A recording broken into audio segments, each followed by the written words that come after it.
Bonsoir à tous, j'espère que vous allez bien. Aujourd'hui on se retrouve pour une nouvelle vidéo, donc c'est une vidéo qu'on m'a demandé pour les méthodes des enveloppes budgétaires, voir avec quoi je travaille. Donc je vais vous expliquer ça tout de suite. Allez, c'est parti. Donc on se retrouve pour vous présenter les accessoires pour les budgets des enveloppes. Alors moi j'utilise donc les enveloppes à la semaine que j'ai mis dans mon portefeuille personnel parce que je n'ai pas racheté d'autres classeurs. Donc alors attendez, voilà, je sors les enveloppes. Donc j'ai été chercher des enveloppes sur la petite budgéteuse. Donc je vous mettrai le lien donc dans ma description. Je les ai téléchargées et je les ai imprimées. Alors, quand vous fabriquez vos enveloppes, c'est personnel, c'est selon votre budget, ce que vous voulez faire et tout. Donc, moi, je vais vous présenter ce que j'ai fait. Donc, pour les enveloppes de la semaine, j'ai mis entretien de la maison. Donc, tout ce qui est lessive, les produits pour nettoyer la maison. Donc, voilà. Donc, moi, elles sont noires et blanches, c'est parce que je n'avais plus d'encre de couleur. Derrière, ça se présente comme ceci. Donc moi j'ai mis entretien maison et vous avez le solde de départ. Donc moi j'ai mis en budget 20 € pour le mois.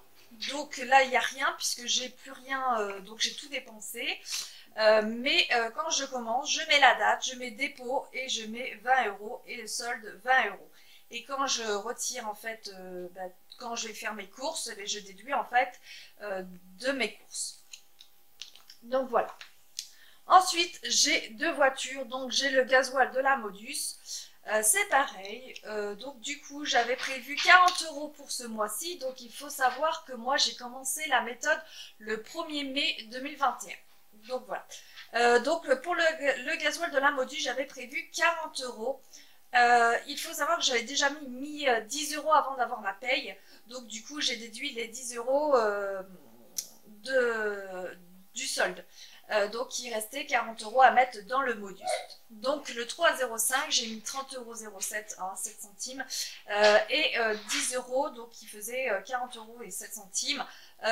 Donc du coup, je les ai mis par carte bancaire, donc c'est une enveloppe virtuelle parce que la caissière n'était pas là, donc du coup, voilà, j'ai payé par carte, je ne l'ai pas touché sur mon compte, je ne les ai pas retirés de mon compte, donc du coup, c'est comme si je les avais payés en espèces.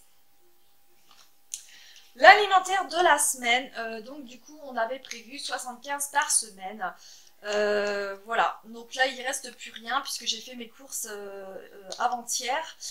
Du coup j'avais fait mes premières courses avec 70 €, les deuxièmes courses avec 70 €. Du coup voilà, j'ai gagné 5 € quand même sur mes courses. Vestimentaire, donc là je ne l'ai pas plastifié, pardon. Il faut que je le fasse. Donc vestimentaire, moi mon projet, je me suis inscrit à Vinted et là actuellement j'ai 8 € sur le compte et quand j'aurai les 10 €, je viendrai les retirer et je les mettrai sur mon compte et je les retirerai pour les mettre dans l'enveloppe virtuelle. Pourquoi virtuelle? N'importe quoi, je dis des bêtises, dans l'enveloppe vestimentaire. J'ai l'enveloppe garage donc pour prévoir les réparations des voitures parce que c'est des choses qu'on ne prévoit pas. Du coup, c'est bien d'avoir une enveloppe d'épargne pour réparer les voitures. Pourquoi les garages? Non mais n'importe quoi moi. Les voitures, pardon.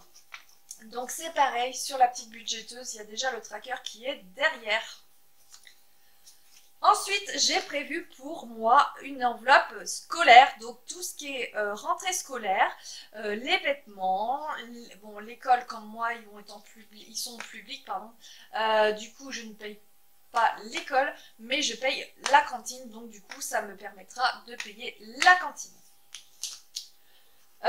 Ensuite, il existe sur la petite budgéteuse des petites enveloppes de Noël. Donc vous avez 100, 200, 300, 400 et 500 selon le budget que vous voulez mettre pour Noël. Donc moi j'ai choisi 200 € parce que voilà, mon budget ne permet pas que je n'aille que j'aille à 500 € et du coup moi j'ai préféré miser petit que trop gros. Donc du coup, j'ai dit 200 €, c'est plutôt pas mal. Donc du coup, déjà, voilà, quand j'aurai les 200 € épargnés, je recommencerai en fait à épargner enfin je vais vous montrer. Celle-ci est donc pour le mois. Donc je vais essayer au mois en fait d'épargner 200 € pour Noël et je les mettrai dans l'épargne une fois qu'elle sera remplie.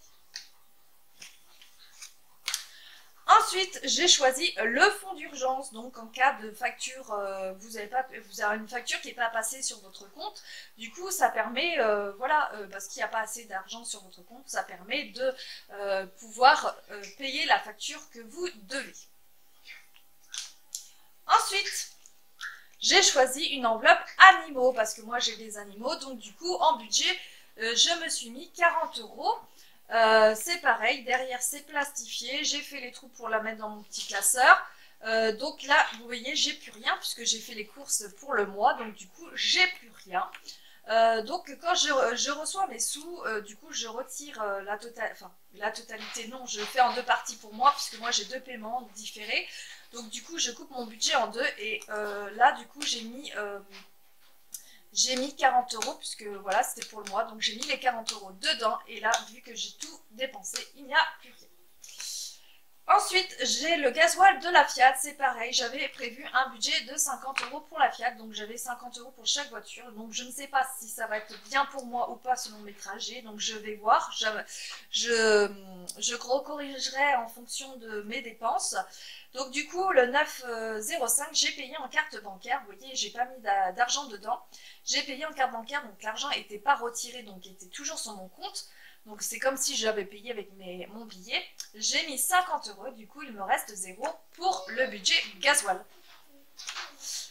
Ensuite, je me suis fait une enveloppe défi de 5 € pour les enveloppes de la semaine. Donc là, je vous avais montré, j'avais réussi à avoir un billet de 5 et comme j'ai fait une vente le 13, vous voyez, j'ai fait une vente le 13, j'ai fait un dépôt de 5 € qui me fait 10 € dans l'enveloppe. Et à la fin du mois, je les retirerai et je les mettrai dans les épargnes. Donc voilà pour mes enveloppes de la semaine. Hop. Pour l'épargne. Du coup, ça, c'est des enveloppes que j'ai créées il y a un bout de temps. Donc, j'avais pris l'idée sur une youtubeuse, je ne sais plus qui l'ait créée elle-même. Mais moi, ça me va pas parce que je fais des enveloppes un peu trop grandes, un peu trop courtes. Enfin, voilà, elles sont pas à la même taille. Donc, du coup, bon, j'ai gardé celles-ci qui étaient correctes. Donc dans celle-ci, j'ai gardé pour le coiffeur. Donc voilà, c'est pas des choses que je vais très souvent, mais c'est vrai que je pense qu'il faut peut-être épargner pour une frange, une coloration, je ne sais pas, enfin voilà quoi. Donc dedans, dans celle-ci, j'ai des trackers comme ceci. Que j'ai pris sur la petite budgéteuse aussi, que j'ai plastifié et du coup c'est pareil, vous mettez le dépôt et vous faisiez en fonction, voilà, vous déduisez en fonction de vos dépenses. Ensuite, vacances, c'est pareil. J'ai mis une enveloppe vacances, même pour des petits courts séjours de 3 jours, un week-end. Voilà, ça peut servir du coup pour les petits séjours. Les travaux maison, donc ma cuisine, elle attend depuis un bail, donc du coup je vais épargner pour faire des petits travaux dans la maison ou de la déco dans la maison. Donc cette enveloppe va me servir à ça. Donc je ne me suis pas mis de budget à atteindre, je verrai bien en fonction de ce que j'arriverai à épargner. J'ai une enveloppe loisirs aussi. Donc en ce moment les loisirs c'est un peu compliqué, mais quand ça reviendra, j'aurai peut-être épargné pour des petits loisirs. Donc l'enveloppe Noël, comme celle-ci que je vous ai montré tout à l'heure, quand j'atteindrai les 200 €, je les mettrai ici et je recommencerai avec l'autre. Quand j'aurai atteint les 200 €, je remettrai ici. Donc voilà. Santé, donc tout ce qui n'est pas remboursé, ce que vous devez payer, ben voilà, une petite enveloppe santé, c'est plutôt pas mal aussi. L'alimentation au mois, donc ce mois-ci je m'étais basée sur 300 € au mois, donc j'ai coupé mon budget en deux, donc 150 pour 15 jours et 150 pour les 15 derniers jours. Donc voilà, j'avais retiré que 150 pour la première quinzaine et quand je recevrai mon deuxième paiement, du coup je remettrai 150 au niveau de l'alimentaire. Les anniversaires, c'est pareil, donc c'est pas des choses qu'on pense. C'est vrai que moi je payais sur Amazon en carte bancaire les cadeaux et je me dis que pourquoi pas épargner aussi pour les anniversaires, ça évite de toucher à la carte bancaire. Le fonds d'urgence, c'est pareil. Donc chaque mois, en fait, que j'aurai fini mon mois, quand j'aurai épargné dans l'enveloppe de semaine du fonds d'urgence, je viendrai les mettre ici.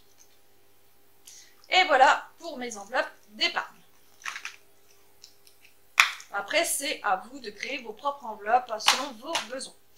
Ensuite, j'ai été sur la petite budgéteuse, donc elle avait créé une... Pardon, excusez-moi pour le bruit, c'est de la vaisselle. Voilà, c'est bon, elle a fini. Du coup, j'ai refait en fait le budget mensuel parce que moi, en fait, les dépenses fixes ne rentraient pas dans ces cases à elle. Donc du coup, j'ai remodifié à ma façon, à mes besoins en fait. Donc du coup, là, vous avez les revenus, donc vos revenus que vous touchez. Donc vos salaires, les allocations familiales, un ami qui vous doit de l'argent, qui vous rembourse, enfin tout ce qui est positif, vous le mettez ici. Donc là, il y a une case prévue. Donc par exemple, vous ne savez pas combien vous allez toucher de salaire, vous arrondissez, vous mettez à peu près, moi je me base sur le mois d'avant. Donc vous mettez à peu près ce que vous pensez que vous allez toucher et après quand vous avez touché votre montant réel, vous le mettez ici. Donc une fois que vous avez mis tous vos revenus, vous mettez le total des prévus et le total des réels ici. Les dépenses fixes, donc c'est tout ce que vous payez tous les mois, donc l'eau, l'électricité, etc., etc. Donc une fois que vous avez marqué tous vos dépenses fixes, c'est pareil. Quand vous ne savez pas trop, vous mettez à peu près. Et quand vous savez réellement, ben, vous mettez réel. Et vous mettez le total ici. Donc du coup, vous savez à peu près pour combien de dépenses fixes vous en avez. Les crédits et les dettes, c'est pareil, vous les mettez ici, donc que ce soit des crédits de voiture, des crédits d'immobilier. Aussi, je considère que les crédits comme Cofidis, etc., vous payez un truc en plusieurs fois. Je sais pas, vous avez un meuble qui vous plaisait beaucoup et que vous n'avez pas le budget et vous vous êtes dit, bah tiens, je vais payer en 6 fois, du coup, c'est considéré comme un crédit. Donc du coup, vous le mettez ici. Vous mettez, je sais pas, vous avez été chez But, hein, c'est un exemple, hein, c'est pas, voilà. Vous avez été chez But et du coup vous avez payé en 6 fois, donc vous mettez le montant que vous êtes prélevé. Et moi, mon astuce, c'est de mettre une parenthèse jusqu'à quand vous payez votre crédit. Donc c'est pareil, vous faites le solde de tout ça. Et ensuite, il y a les dépenses variables. Donc, par exemple, c'est une dépense que vous n'avez pas prévue. Exemple, moi, j'ai été à la pharmacie pour mes enfants. Ce n'était pas prévu. Vu que je n'ai pas une enveloppe, pendant ce temps, mon enveloppe est vide. Donc, j'ai été obligée d'utiliser ma carte bancaire. Donc, c'est une dépense variable. Donc, j'ai été à la pharmacie. J'ai mis le montant ici. Donc, voilà. Une fois que vous avez mis les dépenses variables ici, c'est pareil. Vous faites le calcul et vous mettez votre solde ici. Donc, pour savoir pour vos enveloppes, c'est tout simple. Donc, vous avez la totalité de vos prévus et vos réels. Donc, vous prenez le solde d'ici et vous faites moins les dépenses fixes, moins les crédits et moins les dépenses variables qui vous donnera le budget de vos enveloppes. Donc, après, c'est selon votre budget, vos ressources, etc., etc. Donc, pour créer vos enveloppes, par exemple, vous avez, je dis un exemple, vous avez 400 €. C'est un exemple. Donc, avec les 400 €, vous avez 400 € qui vous restent. Donc, avec les 400 €, vous allez créer vos enveloppes. Donc, moi, je suis partie sur l'alimentaire. Je trouve ça le plus urgent. Les animaux, le gasoil des 2 voitures, l'entretien de la maison. Ça, c'est mes priorités premières. S'il vous reste de l'argent après avoir placé tout ça, vous pouvez rajouter d'autres enveloppes pour épargner pour Noël, pour le fonds d'urgence, etc., etc. Donc voilà, voilà le petit budget mensuel. Donc sur la petite budgéteuse, donc moi il est en noir et blanc parce que je n'avais plus d'encre de couleur. Il existe les enveloppes, j'économise 100 € pour Noël, 200, 300, 400 et 500. Donc à découper et à coller pour épargner. Ensuite, sur la petite budgéteuse aussi, il y a le suivi de la carte bancaire. Donc il faut savoir que moi j'utilise beaucoup moins la carte bancaire depuis que j'ai commencé depuis le mois de mai. Mais des fois je suis obligée de l'utiliser. Donc du coup vous mettez vous avez été à Auchan, je sais pas par exemple, vous mettez la date et vous mettez du coup ce que vous avez dépensé, donc moins ou plus. Et du coup vous mettez le solde. Et à chaque dépense vous déduisez comme si vous faisiez vos comptes en fait sur un bout de papier. Comme ça, vous pouvez savoir combien de dépenses vous avez fait par carte bancaire. C'est plutôt pas mal. Donc du coup, là, c'est mes petits trackers d'enveloppe. Donc là, je les ai mis là parce que j'en ai pas besoin. Et ensuite, sur la petite budgéteuse, ce qui est intéressant, c'est la synthèse. Donc, vous avez mes comptes bancaires, donc le début de la période et la fin de la période, plus ou moins. Donc, vous mettez votre compte bancaire, que ce soit compte joint ou compte individuel. Vous mettez votre compte. Moi, je me suis basée sur le mois d'avril, puisque j'ai commencé la méthode au mois de mai. Donc, là, j'ai mis le début, donc le 1er avril 2021. Après, j'ai mis la fin du mois d'avril. Et ensuite, j'ai mis le montant qui me restait sur mon compte. Et là, j'ai commencé la méthode. C'est pareil sur le même compte. Du coup, je mets le 1er mai et je finirai quand à la fin du mois et je mettrai le solde de mon compte. Comme ça, vous pouvez suivre virtuellement en fait si vous allez dans le négatif ou dans le positif, je trouve ça plutôt intéressant. Mes comptes d'épargne, donc tout ce qui est LEP, livret A, enfin voilà, tout ce que vous avez en épargne sur votre compte, du coup, vous pouvez les mettre ici pour voir si vous arrivez à épargner en fait. Vous arrivez parce que bon à un moment vous allez avoir je sais pas, vous allez avoir 200 € dans les épargnes, vous n'allez pas les laisser dans les enveloppes, donc à un moment vous serez obligé de les épargner sur je sais pas, sur le LEP ou sur votre livret A. Donc à un moment vous serez obligé de mettre de l'argent sur votre compte, donc vous pouvez suivre vos comptes suite à ça, comme ça vous pouvez voir si c'est positif ou négatif. C'est pareil pour les crédits, donc du coup vous avez fait un crédit, je sais pas pour X raison, et vous avez le début de votre crédit et la fin.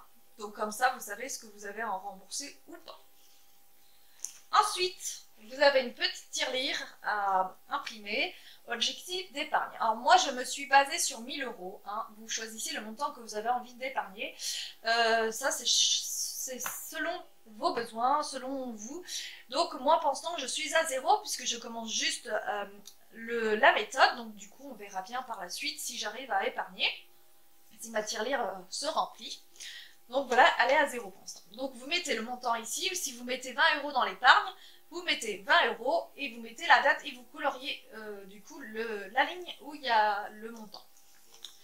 Ensuite, le fonds d'urgence, c'est pareil, un objectif. Moi, je me suis mis 1000 € aussi, donc voilà, j'ai pas voulu mettre plus. Je veux partir petit pour devenir grand, comme on dit.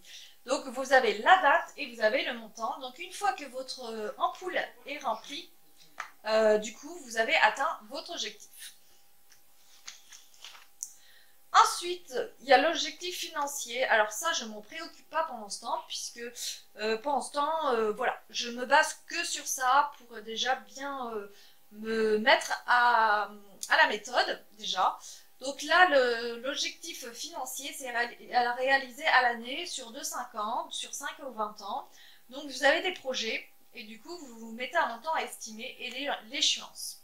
Donc du coup, voilà.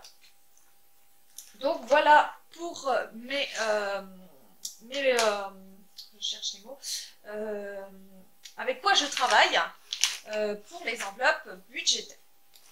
Donc voilà, j'espère que cette petite vidéo vous a plu. N'hésitez pas à me poser des questions sur Instagram, sur Eleonore Briochine si vous avez des questions.